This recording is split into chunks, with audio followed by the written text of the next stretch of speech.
Today we're continuing the story that began in the Lunartix Bounty Hunter video and diving into more of the Lunartix Empire outer space threats that the G.I. Joe team was tasked with dealing with. Let's talk about Replicators and Manimals. First, thanks for watching JLS Comics. Hit that subscribe button so you can keep up with all of our weekly content. With that out of the way, let's jump into our story. In the early 1990s, the G.I. Joe franchise reached an inflection point.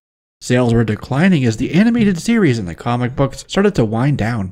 In an attempt to infuse the line with a temporary boost in sales, Hasbro's marketing and brand development teams decided to tap into the pop culture zeitgeist more than ever, and that's when the G.I. Joe team went in some wild directions, including to space with the Star Brigade team. Per Kurt Bozigian, Hasbro's product manager at the time, the executives up in the C-suite believed that the new war in the Persian Gulf, Operation Desert Storm, would impact sales on the line, and so the edict was to move away from traditional warfighters to something more fanciful. At the same time, dividing and conquering to take on other toy lines like Jurassic Park, the Teenage Mutant Ninja Turtles, and the new Mighty Morphin Power Rangers. It was akin to what the Hassenfelds did during the Vietnam War when they moved their line off the front lines and into the adventure team concept. Star Brigade was pitted against extraterrestrial threats stemming from a horrid place outside of Earth's solar system called the Lunartix Empire. First, a trio of Lunartix bounty hunters named Predacon, Lobotomax, and Carcass found their way to Earth in 1994, just before production shut down and transferred to Kenner for Sergeant Savage and his Screaming Eagles and the G.I. Joe Extreme figures. But that wasn't intended to be it for the Star Brigade villains. No, in fact, the Lunartix Empire commanded vast intergalactic resources and entire armies and cosmic navies with legions of soldiers and monsters and Terminators that they could easily bring to bear on many enemies across many galaxies. And this is their story. So as I mentioned in part 1 of this video, the Lunartix bounty hunters did make it onto cards, and that was it, carrying the line to the end of 1994. The Star Brigade line's second phase would have been to add the Battle Ranger Corps, and the Battle Ranger Corps would have brought a segment back down to Earth, and back to the Joe's original roots. However, the threats wouldn't have stopped from space, and so Star Brigade as well would have continued to develop, adding a Shockwave the next year in a 2-pack that would have come with a foe, a fearsome 4-armed Lunartix beast named Thrasher, which as I mentioned in the previous video, has no relation to the Dreadnought Thrasher.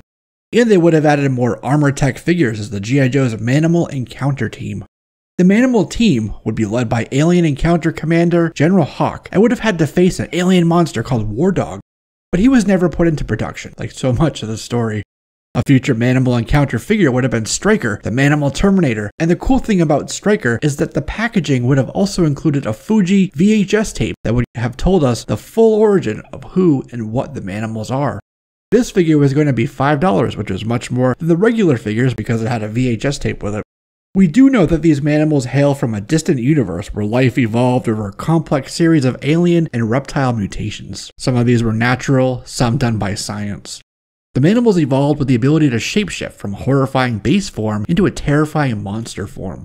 And this was reflected in the toys, and they also came in a bit of a larger scale than the G.I. Joe's Earthlings, being that you could transform the figure with the chest pop-out feature. The concept for this transforming feature came from Real Ghostbusters' 1988 line that came with the quote-unquote fright features. Now, the Manimals are essentially the ground forces of the Lunartix Empire. They're foot soldiers with whom they could assault the space beachhead called Earth. 6 Manimals made it onto cards and were all set to be put out for the holiday season in 1994 before being cancelled, and so they all didn't make it out of the mock-up stage. However, in 2001, Hasbro decided to put out just 3 of those figures as exclusives to the toy store KB Toys. These 3 were Werewolf, Iguanus, and Slither, and came with repaints from their original molds. The idea was to test the market, see how they would respond, and then potentially roll out the rest. They would have released the second 3, which were Vortex, Spasma, and Zigzag, but the first 3 didn't sell well, even after hitting clearance, and so that whole plan was dropped. The remaining 3 were sent to India for release by Fun School, and Fun School, who acquired the molds in a questionable contract, wanted a large run of at least 20,000 figures that would have involved laying down too much money on a line that was unproven, and in fact that had retailer failure already, and so those 3 were axed with Fun School before they even began. Should they have gone to market in the 90s, the next year would have given us the Manimals Cyclops, Mantizoid, Tarantulas, Vax, and Arachnoid. Vortex is one of the most valuable G.I. Joe figures ever made, and though it was never sold at retail, commands a hefty sum on the secondary market, more so than its counterparts, due to its clamshell toy action and the brittle mechanics to make that happen, and so a lot of these broke, so there's less supply of an already scarce toy. Warwolf, one of the cooler names in the line if you ask me, was the Manimal's mutation expert and is also known as an alien arms dealer.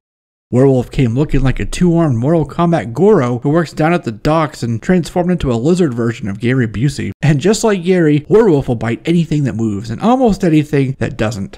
Per his 2001 release file card, his poor vision once led him to swallow a fallen meteor that he'd mistaken for a glowing mound of space algae. Soon thereafter, Warwolf began to expel the contents of his stomach, coughing up an entire tail section of a Cobra helicopter.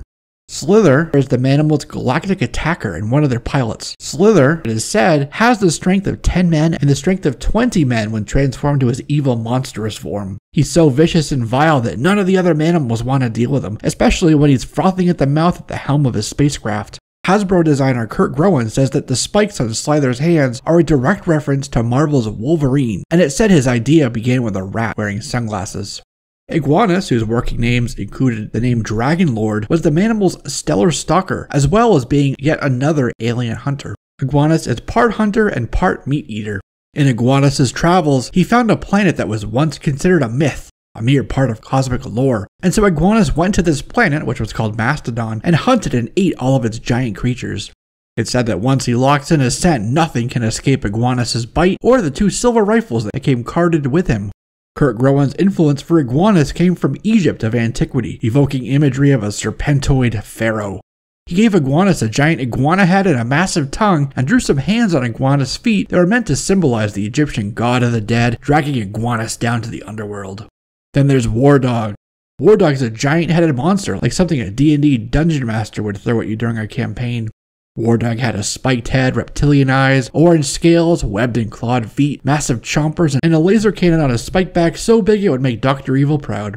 He, as I mentioned, would have ran into the Manimal Encounter team in the mid-90s, but that never happened. Working names for Wardog included the likes of Big Mouth and Hellhound.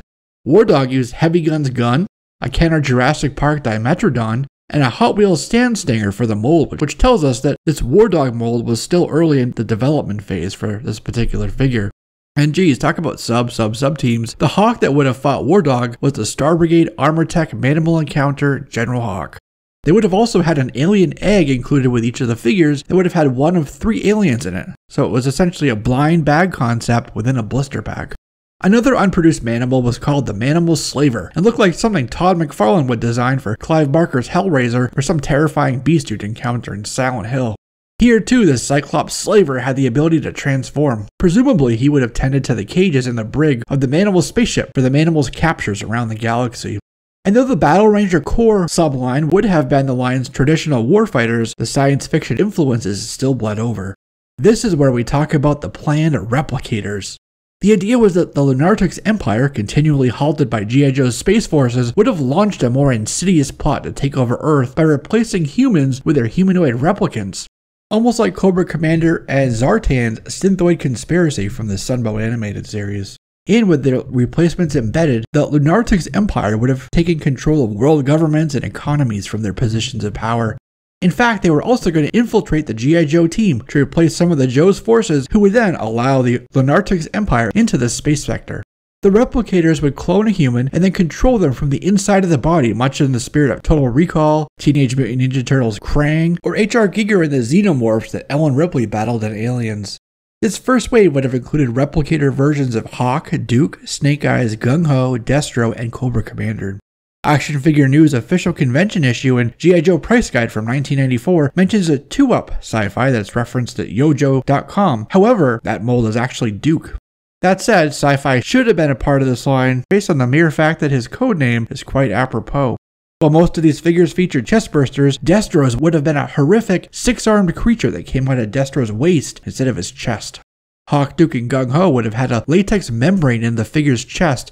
When you push the back of it, the latex would press forward and an alien face would appear in the rubber membrane. Cobra Commander, Destro, and Snake Eyes, though, would have had an alien pilot that was actually removable and when outside of the body, basically looked like a beached invertebrate with some tendrils. And so Star Brigade, Manimals, and the Replicators joined the likes of the Ninja Commandos and the other unproduced figures as the line wound down. Joined the likes of other unproduced figures that didn't make it into our collections. It was a time when the G.I. Joe line basically took a break till the late 90s, early 2000s, and as I said, Screaming Eagles and the Extreme figures filled that gap, although they too didn't last long, but that's another story for another time. And with that, that's a wrap on this one, my friends. Thanks for watching. Don't forget to subscribe and you'll be one of the first to know when I upload videos just like this every week. I'm Jesse, this is JLS Comics, and I'll see you soon.